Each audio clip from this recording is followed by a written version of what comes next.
Baik saudara, salam jumpa dan salam sehat. Program dialog kita kali ini berjudul "Mau jalan di tempat atau berusaha berlari maju dan berkembang dalam menjalankan usaha kita?" Nah, ini bersama kita kali ini ada Ibu Asti. Beliau selaku narasumber dalam program dialog kita kali ini. Beliau praktisi dan sekaligus expert konsultan bisnis dan sistem manajemen. Nah, Bu Asti, apa kabar Bu? Baik, alhamdulillah Mas Ya, Yono. Mas Yono gimana? Sehat merepotkan. ya? Jadi senang sekali bisa mengajak berdialog Ibu lagi. Untuk nambah wawasan saya dan rekan-rekan yang saat ini juga melihat tayangan kita.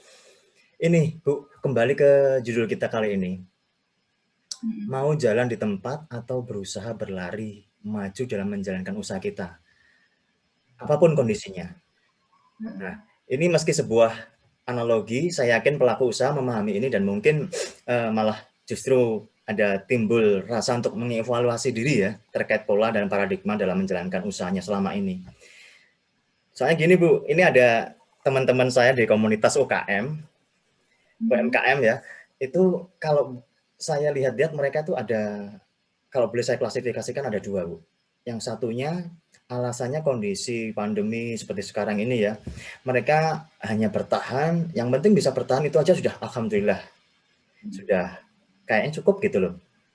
Sementara ada yang lain juga, itu yang berusaha untuk mumpung kondisinya lagi seperti ini, saya pengen berusaha mampu untuk mulai dari sekarang itu sudah istilahnya berlari. Sudah berlari, jadi bukannya nyantai-nyantai gitu loh.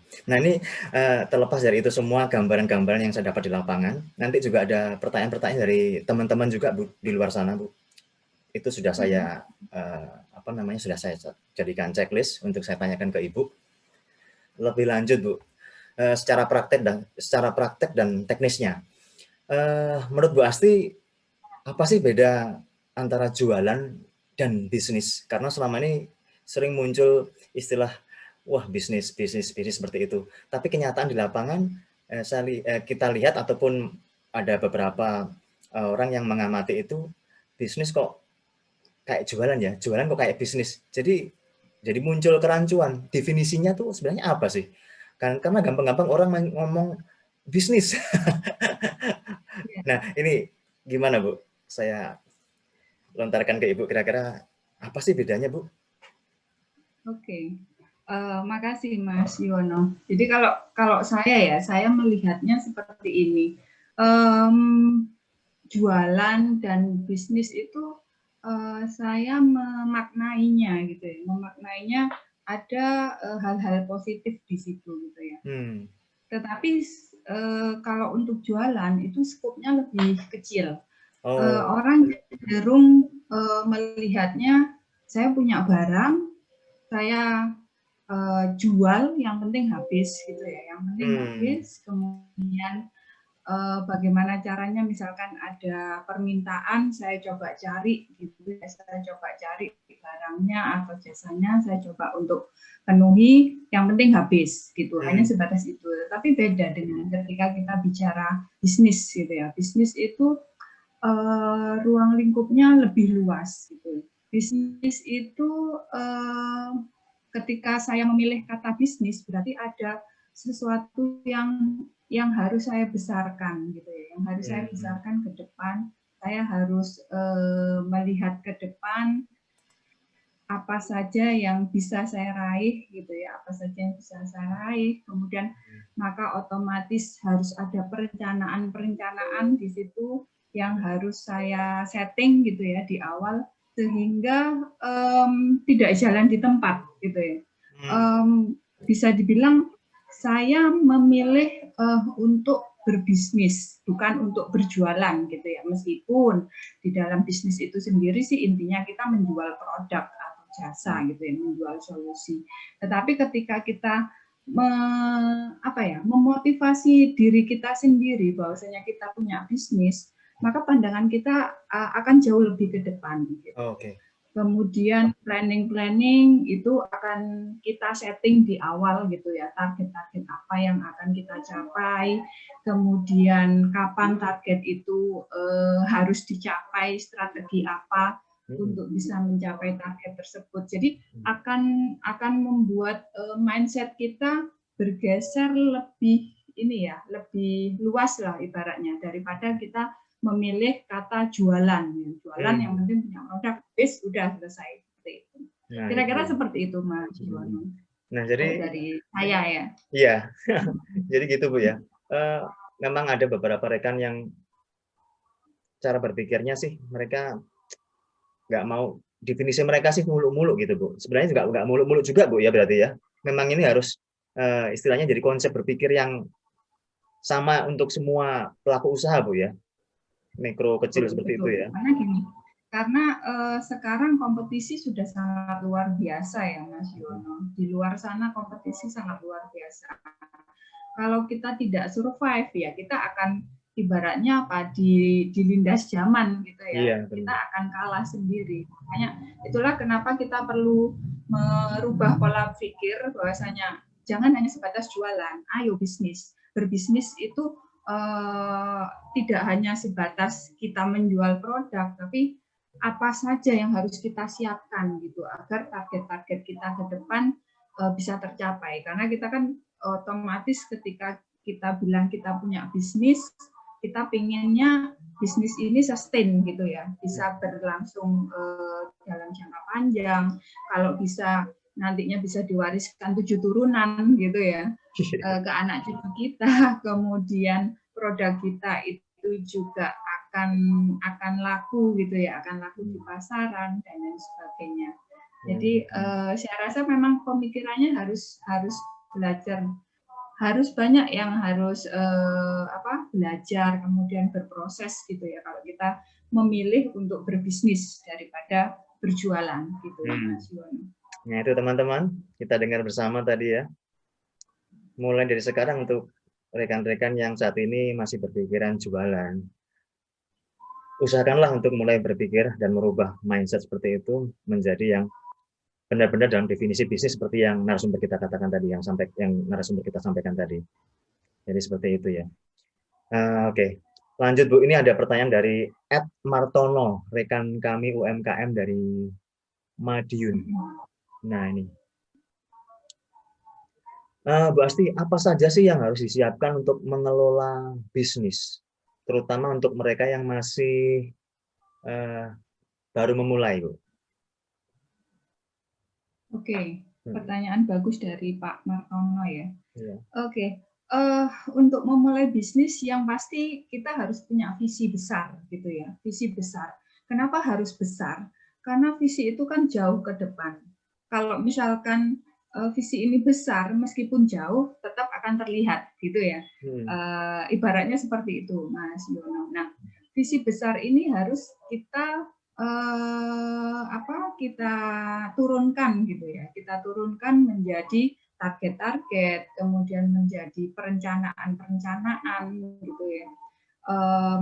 Kemudian apa saja yang harus kita siapkan untuk bisa mengembangkan bisnis ini, maka otomatis pertama kali adalah yang harus kita siapkan mindset dulu, mindset kita. Jadi kita ingin besar gitu, maka kita harus berpikir besar. Gitu. Kemudian kita ingin bisnis kita untuk jangka panjang, maka kita juga harus berpikir untuk jauh ke depan. Gitu. Jadi kita siapkan dulu mindset kita, kemudian dari sisi pemasaran nantinya seperti apa gitu, nanti konsepnya seperti apa, produk itu pangsa pasarnya siapa saja gitu ya, maka otomatis kita harus melakukan analisa pasar, kemudian kita juga bisa lakukan yang namanya self assessment, jadi kita menilai diri kita sendiri, kemampuan kita punya strength kita apa gitu ya, kita punya kekuatan apa, kelemahan kita di apa, kemudian ada peluang apa di luar sana ke depan, kemudian ada ancaman apa yang terkait dengan produk yang nanti akan kita rilis. Nah, itu yang harus disiapkan di awal. Kemudian juga target-target tadi ya, target jangka pendek, jangka panjang. Kemudian yang tidak kalah penting adalah sistem operasionalnya nanti, Mas Yono. Jadi kalau misalkan kita sudah siap nih untuk tim marketingnya gitu ya, jangan sampai tim marketing jualan, memasarkan produk kita dengan gencar gitu ya, tetapi ketika kita terus terima orderan, tim produksinya ini kurang siap. Gitu. Maka itu akan sangat mengganggu ya bagaimana kita untuk bisa memprovide produk atau jasa kita sesuai dengan kualitas maupun tepat waktu. Kemudian yang ketiga adalah teamwork. Jadi kita harus membangun tim yang solid. Kita harus rekrut orang-orang yang kompeten gitu ya. Dari sisi pendidikannya, kemudian dari sisi skill ya, kemampuan, kemudian pengalaman, itu juga penting. Jangan sampai kita bekerja dengan orang-orang yang tidak kompeten di bidangnya, gitu. Itu akan membuat effort kita menjadi lebih berat lagi. Kemudian yang keempat, yang terakhir ini masalah finansial. Nah, finansialnya ini harus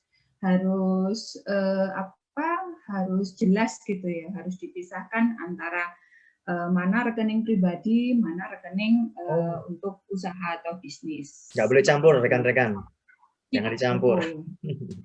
Jadi dilarang untuk campur, karena nanti pasti akan kacau ya nanti untuk laporan keuangan, cash flow, dan lain sebagainya. Soalnya pikirannya mungkin ada yang beranggapan masih mikro gitu, Bu. Karena usaha saya masih mikro, masih sangat kecil. Saya pikir jadi satu nggak apa-apa lah. Salah, Bu ya? Salah, Bu ya? Ya, lebih baik dipisahkan. Harus dipisahkan dari awal. Jadi mindsetnya harus mulai merubah mindset ya. Jangan terus-terusan kita berbicara pada diri kita sendiri. Usaha saya masih mikro, enggak. Usaha saya saat ini memang mikro, tapi suatu saat harus besar gitu. Oke. Itu Mas Yono. Mantap.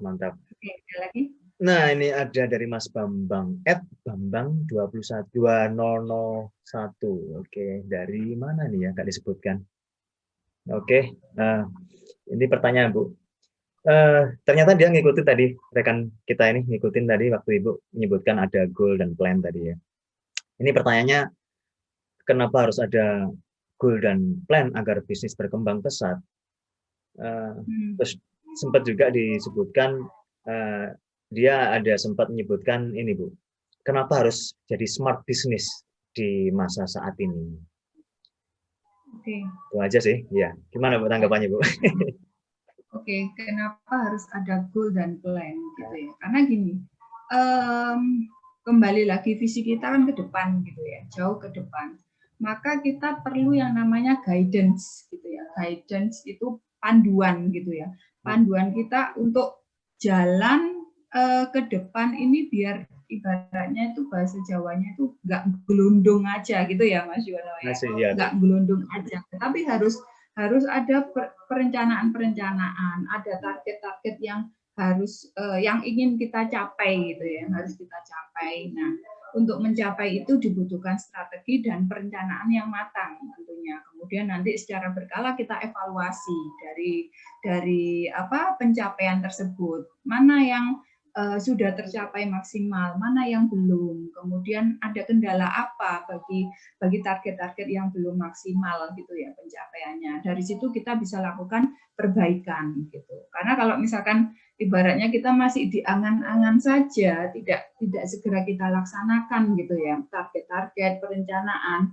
Jadi ibaratnya kita tidak pernah tahu nanti kita ada salah di mana, ada yang perlu kita improve atau kita lakukan perbaikan di mana, itu tidak akan tahu kalau kita masih belum jalan gitu ya dari situ. Kemudian terkait smart business, jadi memang gini. Mohon maaf Bu ya, bisa saya intro Bu? Ya. Bisa interupsi Bu ya, mohon maaf. Takutnya ada rekan lain yang ini juga menanyakan apa sih definisi smart business gitu Bu?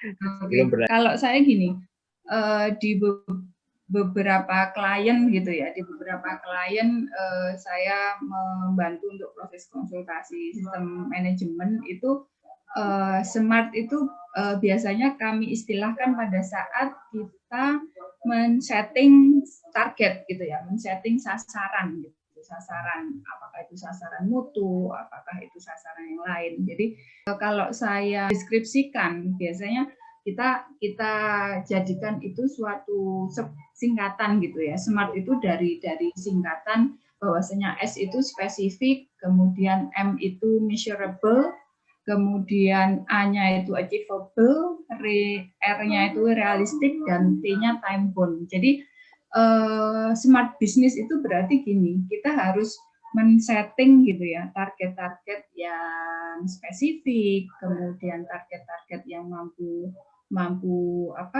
terukur gitu ya. Kemudian dari target itu nanti kita bisa memaksimalkan untuk mencapainya. Kemudian yang harus dipastikan juga target tersebut harus realistis dan ada waktu-waktu berkala untuk kita mengevaluasi. Jadi kalau misalkan kita tarik lagi smart itu tadi ke dalam bentuk smart business, maka bisnis yang baik itu yang harus kita harus ini ya, memastikan gitu ya, produk apa yang akan kita buat nantinya, spesifikasinya gitu. Kemudian target-target apa nantinya yang harus kita capai, kemudian kita harus lihat juga kondisi pasar gitu ya. Kemudian bagaimana kita nantinya menentukan harga dari produk atau jasa kita.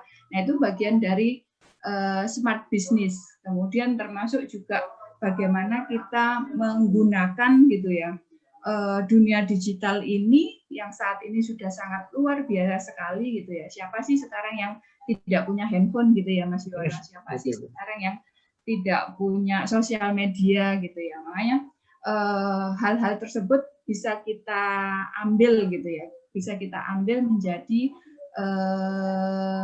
bagian dari untuk membesarkan bisnis itu sendiri, seperti itu. Nah, baik. Saya kira ini sangat jelas sekali tadi teman-teman dari penjelasan narasumber kita Bu Asti. Untuk selebihnya nanti bisa tanya di bagian bawah ya nanti kalau muncul pertanyaan-pertanyaan dari rekan-rekan semua yang mungkin saat ini masih belum bisa terjawab. Tapi kita selesaikan dulu pertanyaan-pertanyaan yang sudah kita kumpulkan di lapangan dari beberapa kawan. Untuk berikutnya, nah ini berarti sudah menggunakan sosial media sebagai media untuk membantu mereka dalam berusaha nih. Ini Bu Asti, kenapa harus memakai IG ya? IG, sorry. Instagram. Kenapa harus memakai IG bisnis, terus kemudian page Facebook, tidakkah cukup menggunakan IG saja atau FB saja yang biasa tanpa yang bisnis?